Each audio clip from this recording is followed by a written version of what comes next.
A black and gold Kenworth is supposedly sitting in a cornfield in Arkansas right now. Weeds up to the air breather, dirt years deep. A collector once paid a private investigator to go find it. He never did. Hollywood keeps its icons. That's the story people tell themselves. The car goes to a museum, the truck goes to a collector who loves it more than the studio ever did. 10 trucks from film and television prove that story is only true about a third of the time. 3 of these rigs are sitting in driveways right now, fully restored, driven to shows every summer. One vanished so completely that a man hired a professional to find it and still came up empty. The rest just disappeared into paperwork nobody kept. Not mysteries, just silence. This is what actually happened to 10 of them. Confirmed where it's confirmed, rumored where it's rumored, and unknown stated plainly where nobody ever bothered to look. If stories like this are your kind of thing, subscribe. There's more where this came from. Number 1. White Line Fever, 1975. The Blue Mule. Jan Michael Vincent's rig in White Line Fever was a 1974 Ford WT9000 cabover, painted blue and white and lettered Blue Mule for the film. On screen, it dies on purpose. Carol Jo Hummer drives it through a corporate sign in the film's final stunt, destroying the truck and the logo in the same shot, one of the more talked about practical stunts of the decade, still cited by stunt historians as something modern productions wouldn't attempt without CGI. What happened to the truck after that stunt has no answer. Not rumored, not reported but unverified. Nobody has written about it. No collector has claimed it. No forum thread argues over its fate the way they argue over other trucks on this list. The Blue Mule is not a mystery. It's a blank. That distinction matters. A mystery means people looked and didn't find. A blank means nobody looked at all. Number 2. BJ and the Bears Kenworth K100 Aerodyne. This one breaks the pattern immediately on purpose. BJ McKay's red and white Kenworth K100C Aerodyne ran 3 seasons on NBC starting in 1979. It's a cabover, not the long hood conventional most people picture when they think movie truck. Narrower, more angular, built for tight turning radius over highway presence. For decades after the show ended, its fate sat in the same undocumented category as most of this list. Then, in 2007, a man named Paul Sagehorn found one of the original K100Cs sitting in Douglasville, Georgia. He learned about it through an old fan message board. Another collector had mentioned owning one of the show trucks, and doubt followed the claim until people saw it in person and confirmed it themselves. Sagehorn bought it. He and his father restored it. The truck now hauls a reefer trailer across 48 states, an active working rig with roughly 600,000 original miles on the odometer before the restoration began. Confirmed, corroborated by the restoration community, and, unlike almost everything else here, still on the road today. Number 3. Maximum Overdrive, The Green Goblin.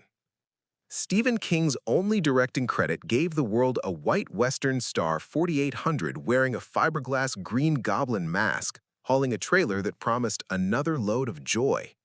Marvel gave the production permission to use the likeness. In the film, the truck survives almost everything thrown at it before Bill Robinson finally destroys it with a rocket in the film's closing minutes. The mask outlived the story.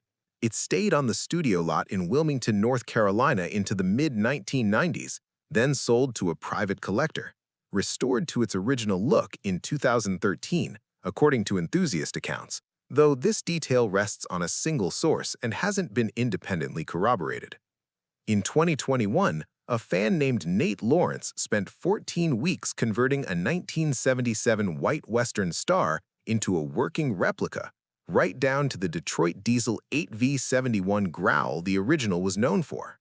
That replica now tours truck shows with 2 of the film's original actors along for the ride. The mask survived. The replica exists and performs at shows across the country. The actual truck the mask was bolted to, the chassis, the cab, the thing that was destroyed or wasn't destroyed on camera, has no confirmed record either way. Half an answer, honestly reported as half an answer. Number 4. Over the Top, the Autocar. Sylvester Stallone's Lincoln Hawk drove an Autocar A10264, not the Kenworth most casual fans assume when they picture the film. Stallone reportedly trained to drive it himself for close-up shots, with stunt drivers handling the higher-risk maneuvers, standard practice for a film built around a star's face being visibly behind the wheel. Past that, there's nothing. No fan community formed around this truck the way one formed around the ones still to come. No sighting, no salvage story, no collector's claim. Same category as the Blue Mule, not lost in any dramatic sense, just never tracked. 4 trucks in, and the pattern is already the point. Recovery isn't rare because these objects are hard to find. It's rare because almost nobody goes looking, and when somebody finally does, like Paul Sagehorn did, it works. Number 5. Duel, 1971, the Peterbilt. Spielberg's feature debut ran on a single villain, a faceless truck driver and his 1955 Peterbilt 281, destroyed in the film's climactic plunge off a cliff after 11 days of filming. 2 more trucks were built to match it for the extended theatrical cut, released after the TV movie's success made a longer version viable. One of those, a 1961 Peterbilt 351, fitted with a 1946 tanker, is the only truck from the production confirmed to survive. It's owned today by collector Brad Wyke of Lincolnton, North Carolina, modified to resemble the original as closely as possible, shown publicly at his annual truck show. Confirmed, well-documented, actively preserved. Number 6. Convoy, 1978, the Mack. 4 Mack trucks were used to bring Rubber Duck's rig to life, not the Peterbilt this truck sometimes gets mistaken for. The primary unit, an RS-712 LST, was designed specifically for the production by EMI. One of the 4, used heavily for promotional photography, went back to Mack after filming and was restored, repurposed at one point into a dump truck, according to enthusiast reporting, before returning to its film spec configuration. That truck belongs today to Anthony Fox of Rome, Georgia, still attached to its original 1960s Trailmobile tanker trailer. Battle scars from the bridge explosion still visible where the charges went off. Fox has shown the rig at truck shows for years, including one memorable appearance leading a funeral procession for a fellow trucker. Confirmed, well-documented, actively preserved. Number 7. Moving on. Sonny's Peterbilt. Sonny Pruitt's 1974 Kenworth W900 from the NBC series ran alongside Claude Akins for 3 seasons. This one sits slightly outside the pattern the rest of the list follows. It isn't a production unit whose post-filming fate is being traced. It's a provenance story tied directly to the Hollywood car vault community. A truck once owned by a member of this audience, verified through photographs that never actually filmed but carries a documented connection to the production's world. The full account lives inside the community itself. Worth noting here for a different reason than the others. Not every story on this list ends with a confirmed fate or a cold trail. Some end with a name, a photograph, and a private collection, which is its own kind of preservation. Number 8. Breakdown, 1997, the Peterbilt 377. Kurt Russell's antagonist, Red Bar, terrorized a Massachusetts couple across the New Mexico desert in a 1991 Peterbilt 377 filmed on location in Sacramento, Victorville, Pyramid Lake, and Moab between April and June of 1996. The truck plays a central role in the film's climax, rammed through a trailer home, dangled over a bridge ledge, finally dropped onto its own driver at the story's end. No documentation exists for what happened to it after production wrapped. Not rumored, not contested, just absent. A film with a strong cult following and an antagonist vehicle nobody has apparently thought to track down. Number 9. Joyride, Rusty Nail's Peterbilt. Here, the pattern breaks in a different direction. Rusty Nail's black Peterbilt 359 EHD terrorized 3 separate films across 3 separate years, a 1985 model in the original 2001 release, a 1984 in the 2008 sequel, an even older 1976 model by the third. Each version gets destroyed by the story's end, and each replacement raises the same question the others never answer. Was there ever a continuous single physical truck to trace in the first place? Or does the mythology just keep rebuilding itself with a new rig every time the last one dies on screen? No fan community has stepped in with an answer. No sighting, no salvage claim, nothing beyond the films themselves. Untraced, same as Breakdown and Over the Top, but untraceable almost by design, since even the question of which truck doesn't have a stable answer.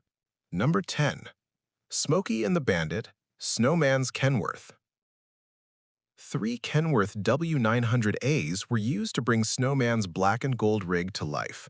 2 1974 models and one 1973 50th Anniversary Edition marked by a gold grille emblem, all 3 sourced from a Georgia Kenworth dealership and dressed identically for filming.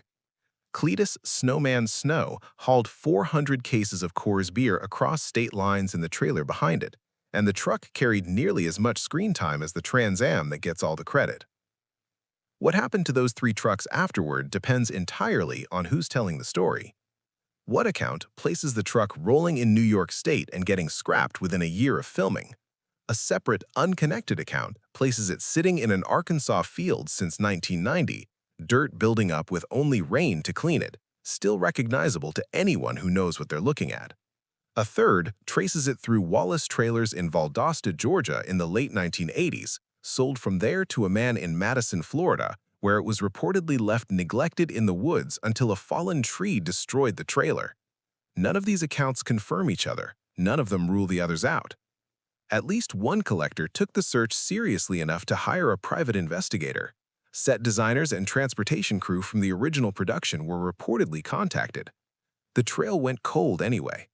A near-perfect replica has shown up at charity events and even made a background appearance on The Walking Dead, proof of how badly people want the real thing to exist and how completely it has refused to turn up.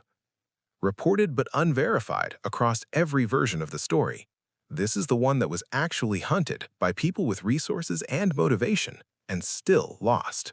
3 of these trucks exist in verified private hands today, which means 3 of these trucks can theoretically be seen in person, and that raises the question every collector eventually asks about a tribute build versus the genuine article. The tells are mechanical before they're cosmetic. Duel's surviving Peterbilt carries a repowered small-cam NTC 350 Cummins and a live tandem added after filming, deviations from its original screen-used spec that a strict matching numbers buyer would flag, but that don't change its status as the actual unit. Convoy's Mack still shows the exact placement of the explosive charges used in the bridge sequence, a detail no replica builder gets right without direct access to the original. BJ's Kenworth carries its original mileage history into the restoration, verifiable through the fan community that confirmed its identity in the first place. Replicas, by contrast, tend to nail the paint and miss the drivetrain. Nate Lawrence's Green Goblin tribute earns its reputation by chasing the Detroit Diesel 8V71's exact growl, proof that the builders who take this seriously know sound matters as much as sheet metal. Kenworth W900A tribute trucks built off Snowman's silhouette are easy to find. A 10-hole Alcoa wheel set and the correct black and gold pinstripe scheme go a long way toward the look, but none of them carry a production paper trail because there isn't one to carry. If you're chasing a real unit rather than a tribute build, provenance beats appearance every time. A verified chain of ownership, a fan community that vetted the claim before the sale went through, mechanical details that match documented specs, rather than just the paint. 3 of these trucks got found because someone in a fan community recognized what they were looking at before anyone official did. That's exactly the kind of work happening inside the Hollywood Car Vault group right now.